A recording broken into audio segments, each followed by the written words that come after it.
This is a short version of the true story behind how a small group of co-conspirators finagled the Center for Imaging Science into being.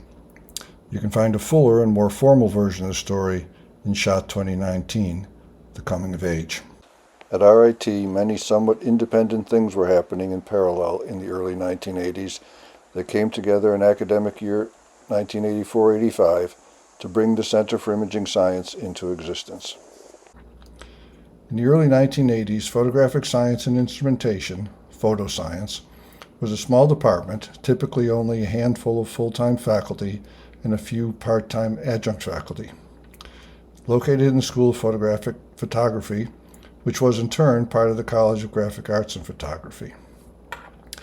It was chaired by Dr. Ronald Francis, a photochemist who had held the chair for over a decade. Since the 1960s, photoscience had been producing BS and MS students who mostly took jobs either in the traditional photographic industry or in the defense intelligence industry, primarily in support of photo reconnaissance programs. In the late 1970s and early 1980s, things changed dramatically as the burgeoning semiconductor industry, in need of talent to support the design and production of integrated circuits, discovered RIT photoscience graduates. The electrical engineering departments around the country were not producing students with any knowledge of photochemistry or imaging systems, which were mainstays of the photoscience curriculum and critical to understanding microlithography. As a result, the semiconductor industry was hiring as many photoscience graduates as were willing to work in the microelectronics industry to drive the photolithography component of that industry. Often as many as half the students were lured by lucrative starting salaries. This despite the fact that the photoscience curriculum was not in any way specifically targeted at microelectronics. RIT's electrical engineering program was aware of this and saw a way to capitalize on this unique resource. In 1982, RIT announced they would offer the nation's first undergraduate degree in microelectronic engineering, Micro-E. This effort was driven by EE, but roughly half the courses in the major for many years were taught by photoscience faculty. This meant that from 1982 on, photoscience needed to offer a growing number of courses for Micro-E as that program grew until Micro-E developed its own faculty.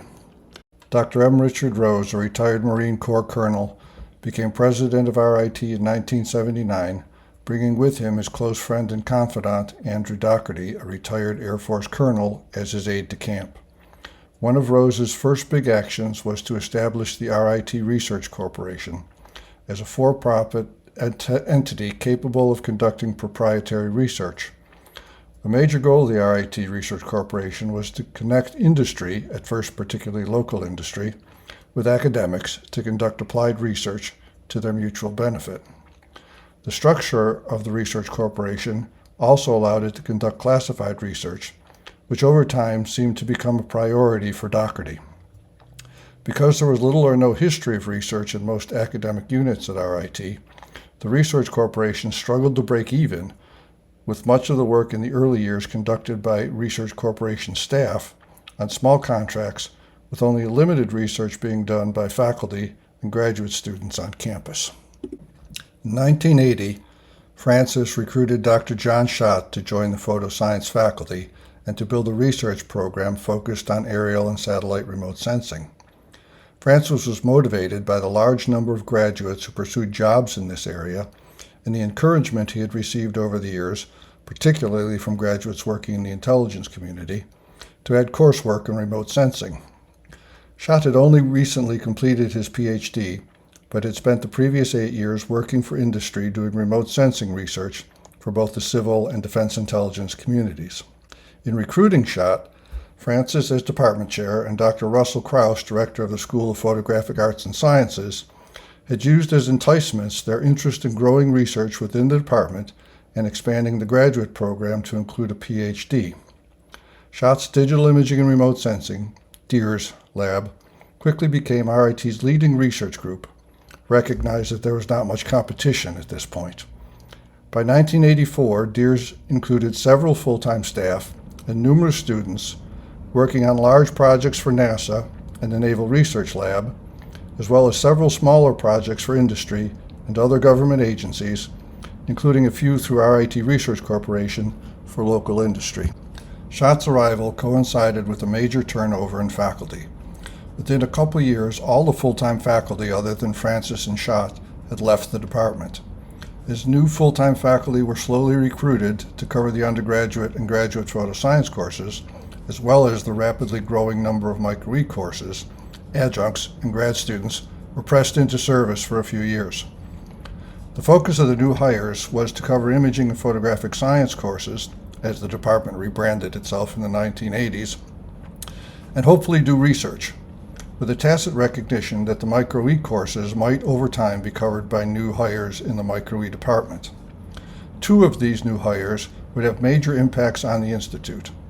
The first, Dr. Frank Grum, hired in 1982, was a world-renowned expert in color science who taught briefly as an adjunct before moving over from Eastman Kodak into a full-time faculty role.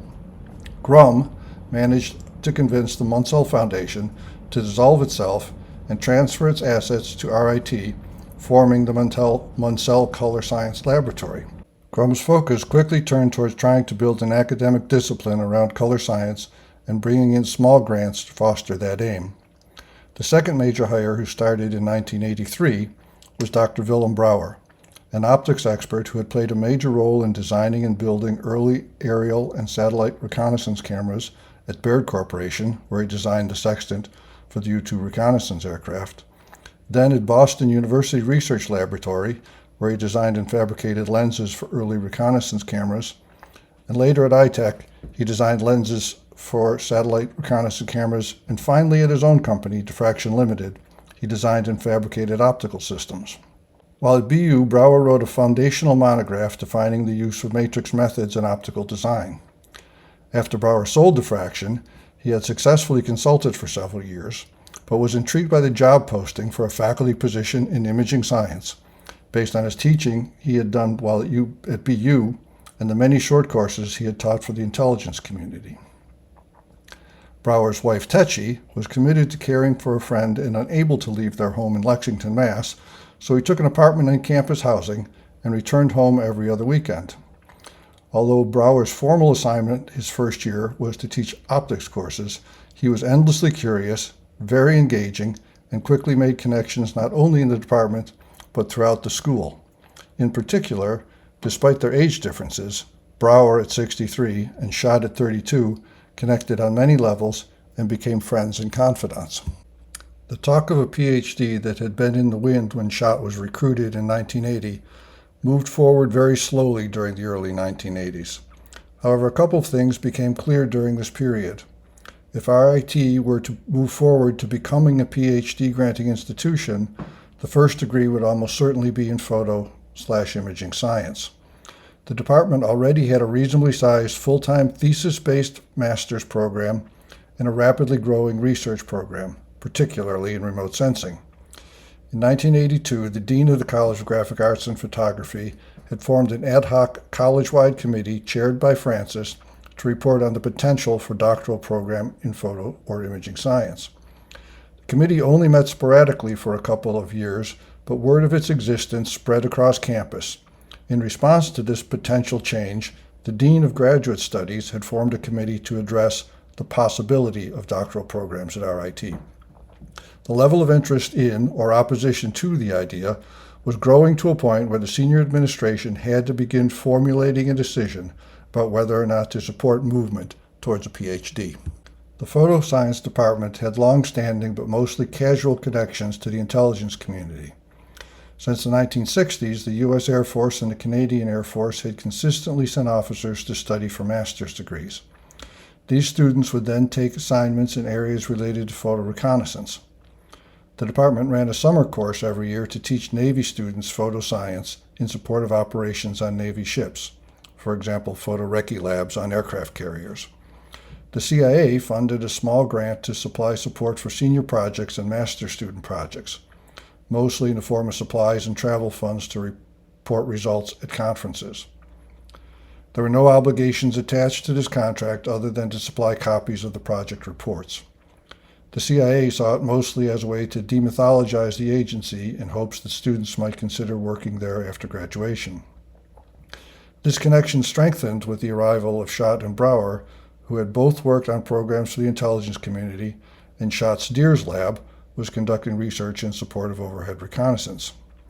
Finally, a large fraction of graduates worked either directly for the intelligence community or indirectly through the defense contractors, and several of the photoscience faculty periodically consulted for various intelligence agencies. Francis, who as chair had been the personable, outgoing face of photoscience for many years, grew somewhat withdrawn and taciturn, with the result that sometime in 83-84 he was encouraged to step down as faculty chair, and Dr. Russell Krauss, who would soon step down as head of the photo school, served briefly as acting chair. Note, this was because Brouwer, who both Krauss and Schott wanted to be chair, did not want to appear to be pushing Francis out, knowing that they would need to work together in what was a very small department. To soften the blow, the administration asked Francis, who had helped develop the micro-E program, to lead the photoscience role in the joint degree with EE in microelectronic engineering, and put steps in motion to offer Francis a prestigious chaired professorship. Indeed, in January 1986, it was announced that Francis had been named the first Frederick and Anna B. Wiedemann chaired professor. Sadly, Francis died suddenly later that year of heart failure at age 52.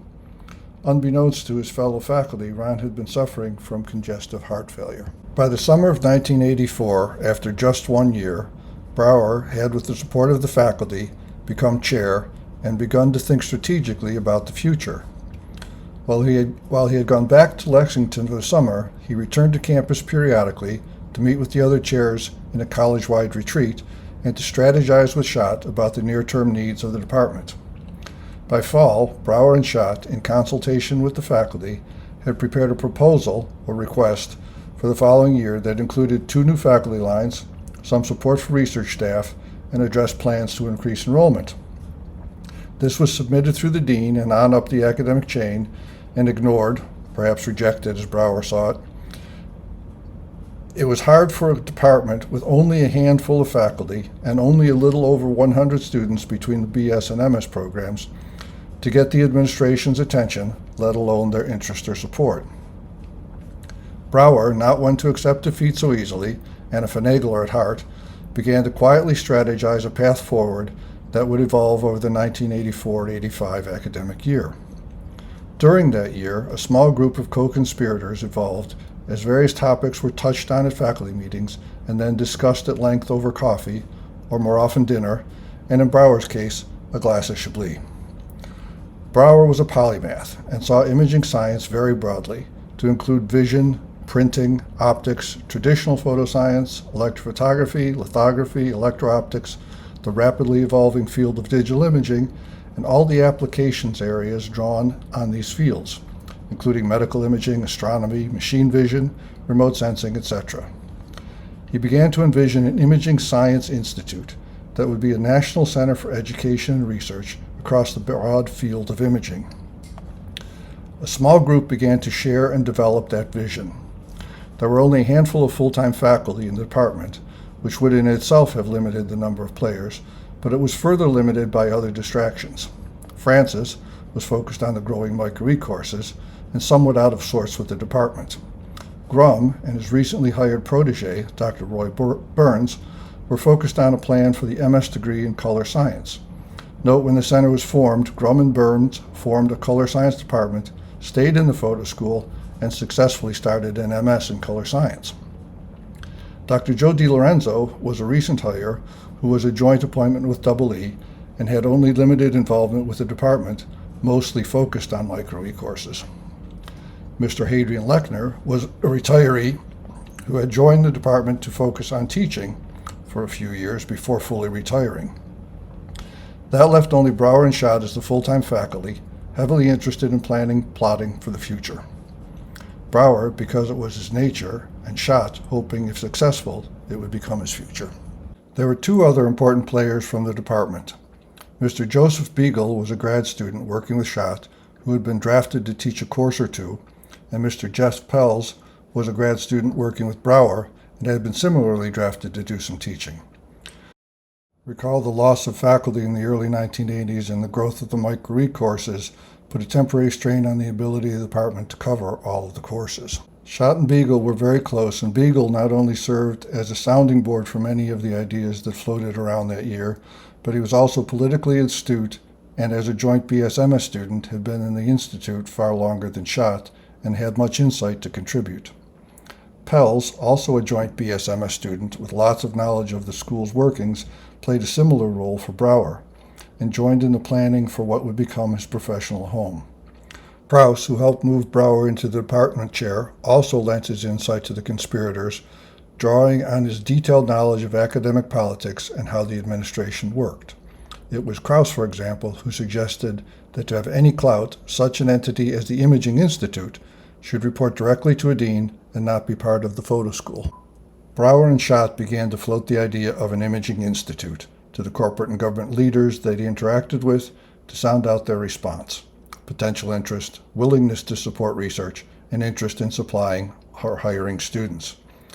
With Rochester already promoting itself as the imaging capital, there was in general a positive response, and since there was no specific ask, it was easy to get pledges of unspecified future support.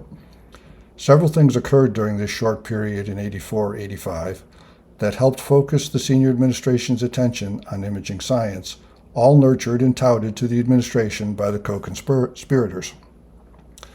An initial supportive proposal for the PhD in photo science was released by the College of Graphic Arts and Photography's ad hoc committee.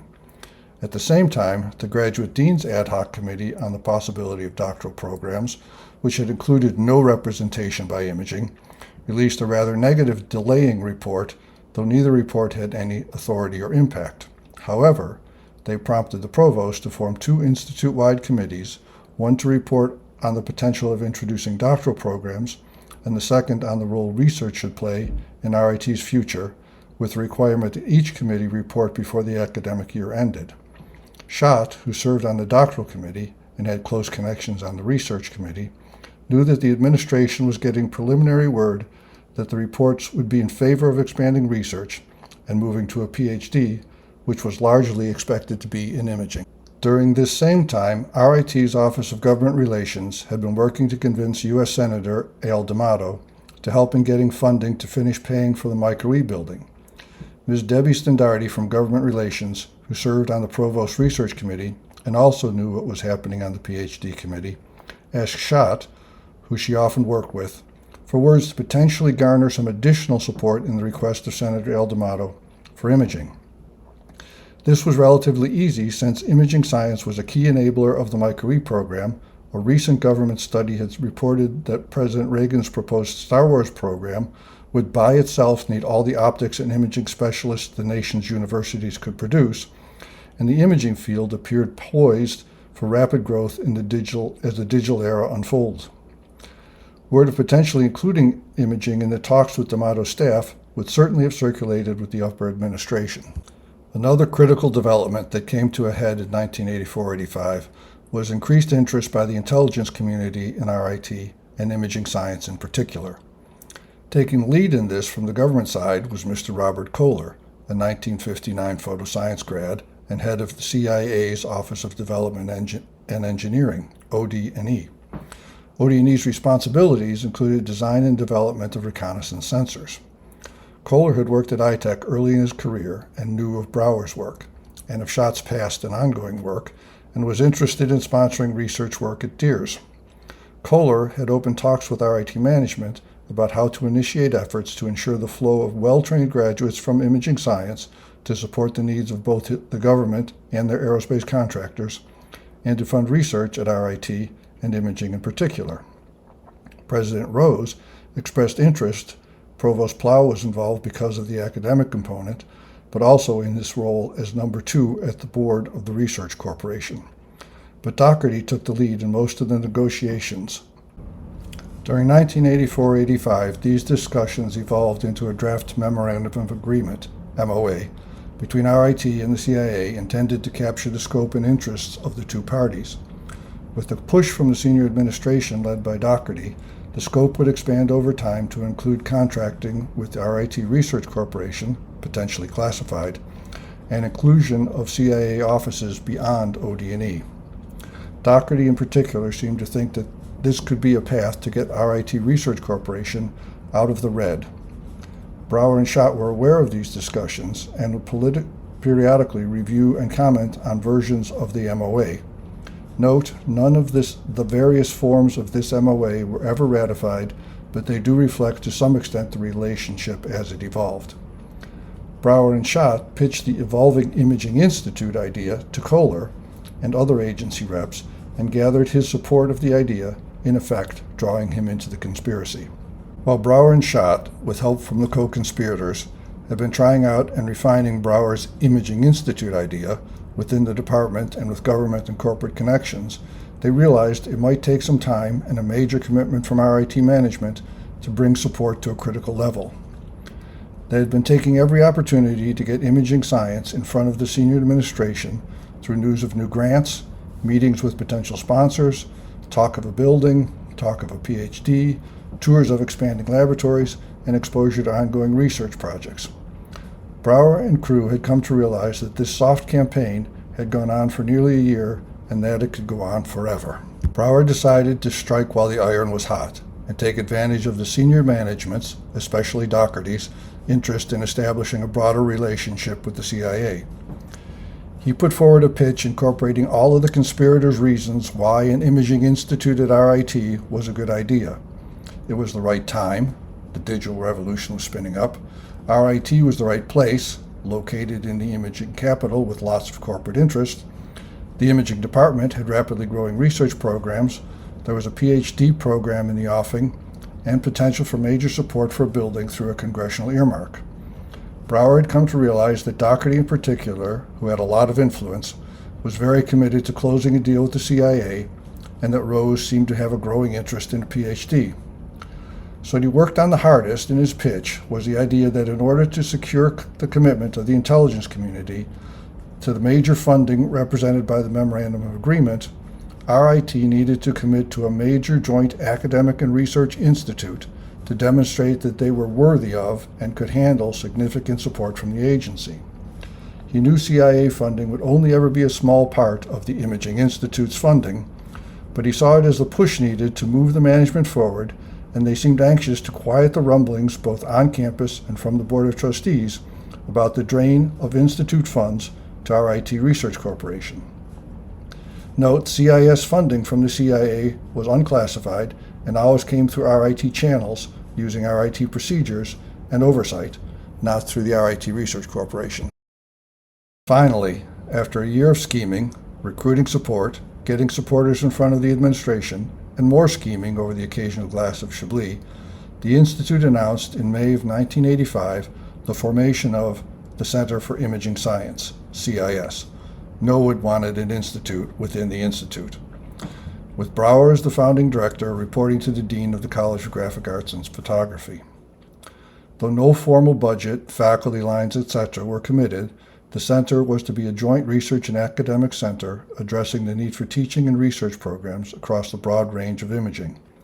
The center, at its inception, simply consisted of the faculty and staff of the Department of Imaging and Photographic Science, with the exception of the Evolving Color program, though the center's makeup would change substantially over the next few years. Within a month of the center's formation, Brower resigned as director over a version of the MOA that had the CIS director reporting to a cabal of deans on anything pertaining to the MOA funding. He made it clear that he felt they showed a lack of commitment to and respect for the center and himself. After a couple of one-on-one meetings with senior administration, he decided he did not want to work with them going forward. The co-conspirators tried to convince him to stay on, but Willem, who was born and raised in Dutch Indonesia, hid out in Holland to avoid work in Nazi forced labor factories during the Second War, and pursued his university education in the Netherlands, could epitomize a stubborn Dutchman once his mind was made up. He left for Lexington for the summer and would return for another year as a faculty member to teach while he restarted his consulting business, but he wanted nothing to do with the RIT administration. With Brower's abrupt departure, Schott was asked to step in as acting director. Knowing fully what was behind Brower's departure, he declined, insisting that the Institute needed to put a senior person in charge of the center to demonstrate their commitment to what they had constituted while conducting a search for a permanent director. Although Brower in his biography refers to Schott as a senior faculty member, he was only 33 at this point and wanted to focus his time on building the Deers Research Group. Schott lobbied hard to convince Provost Plough to appoint Dr. Robert Desmond, who had chaired mechanical engineering and recently resigned as president of the Research Corporation, to serve as acting director. Desmond and Schott had worked together on a number of projects, and Schott knew he understood the institute well and was well respected. Plough liked the idea and, with Schott's help, convinced Desmond to take the job for a year. Desmond more than lived up to Schott's expectations, effectively moving forward an institute-wide committee preparing a proposal for a PhD in imaging, getting faculty lines open to expand the center, successfully recruiting a permanent director, and perhaps most importantly, establishing respect for the center with the RIT administration. Later, he would serve as acting dean of the College of Graphic Arts and Photography and continue to support CIS, particularly in terms of adding faculty lines as the center grew to expand its research base and ready itself for the PhD program. 4 years later, the center had more than lived up to its promise, having raised all the money for a new building, received approval to offer RIT's first PhD, grown to 15 faculty, 4 full-time research staff, and 2 admin staff, and significantly increased its research scope and volume and its national visibility through extensive professional publications. Curiously, only Schott and Pelz remained from before the center was formed.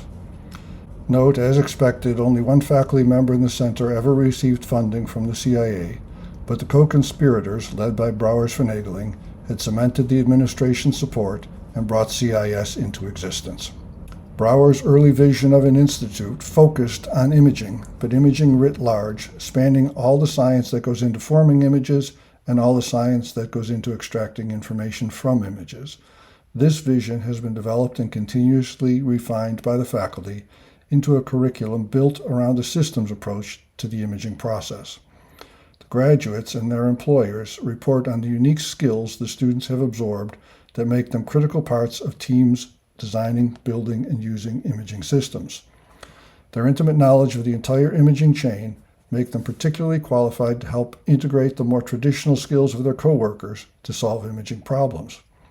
These same skills have enabled the center to grow and expand its research base to include a wide range of imaging applications. I think Bill would be very pleased to see what's become of his Imaging Institute.